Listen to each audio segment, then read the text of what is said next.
on stage and hopefully, broadcast that across the world to anybody and everybody that wants to tune in. That can help shift that dichotomy to say, oh, these athletes are pretty legit. Actually, I should try clean and jerking 170 pounds without my feet. I should see if I can do that seated and make it work. So there's a hope and a promise. But again, I think if we can. Selfishly, would I love it? Yes, that'd be great. I'd love to be able to quit everything and just work out every day and not have to worry about anything else and just, make sure I have enough chalk in the bucket every day. But I think right now, if we can build a bigger network and provide a better opportunity for more people to see what's available and maybe get more people to each division within the games and broaden the population competing, that again just gives you more awareness of more disabilities that are out there and gives, the 9-year-old watching on TV with their mom who's a CrossFitter to say like, oh my gosh, I didn't realize, I could do that too. Or somebody that's in a wheelchair can do this. And just, let's build this thing up. And I think in time we'll see that momentum shift pay off. Literally, I think we'll see dollars in a few years. Hopefully, I'd like to believe it. So, just to be a part of it now and be a part of that momentum shift is an honor in itself. So hopefully we can just keep going on the right pace. Mm-hmm.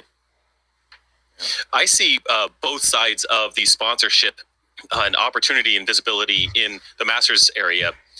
On one hand, as a business owner, Boulder Athlete is my company. We do Masters training programs, right? So we have been in talks with we're looking at Legends and looking how we can be a sponsor this year, be involved this year.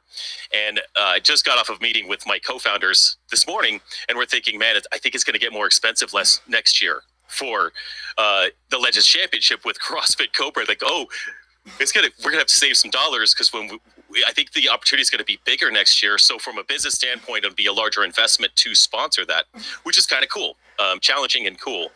It'll be at the same time as a business easier to sponsor these competitions because the budget for sponsorship is not quite as demanding as the big show, right?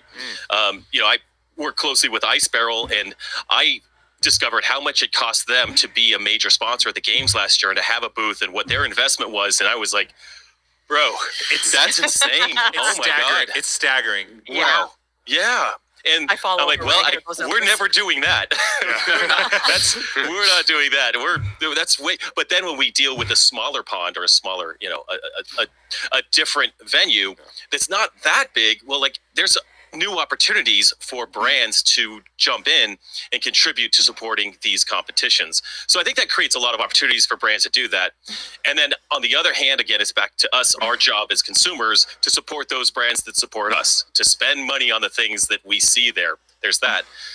Thirdly, and as an athlete, it's always been great to go to the games and win and be like, oh, hey, I get some money on this too. Like it was always like an afterthought, like, oh man, I just earned $10,000 this weekend.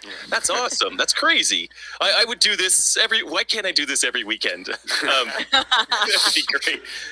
That'd be fine. I'm just, my hourly rate when I'm is great on the competition floor. But, so will we see that as moving forward? And of course, fingers crossed. We hope so. We hope that those can transfer over and those payouts can transfer over. Again, it's going to depend on sponsors, CrossFit as well.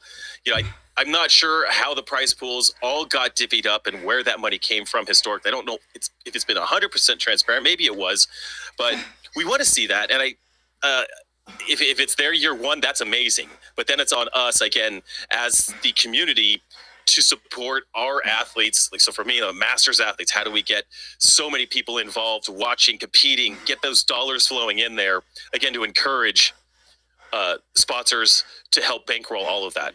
I mean, it's just that chicken and egg thing. So now it's on us. Like, let's prove that it's worth investing in Masters. And I will say that, almost half my income now is from sponsors, which is amazing. And this is, you could be a Masters athlete and have an actual income in this sport because of the sport, which is a pretty unique thing and really, really cool. Yeah. And grateful for the sponsors that have invested and took the chance over the past couple of years to do that. Mm-hmm. Yeah.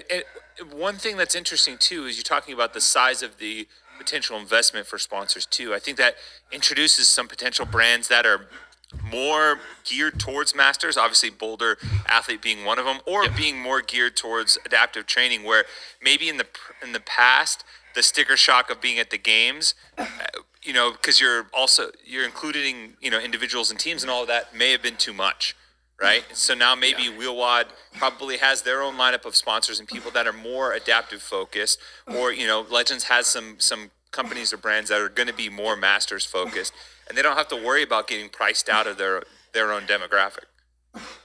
Right, and it's a niche. I mean, there's nothing better when you're trying to market something than to be able to target your niche specifically. Yeah, absolutely. Without knowing what the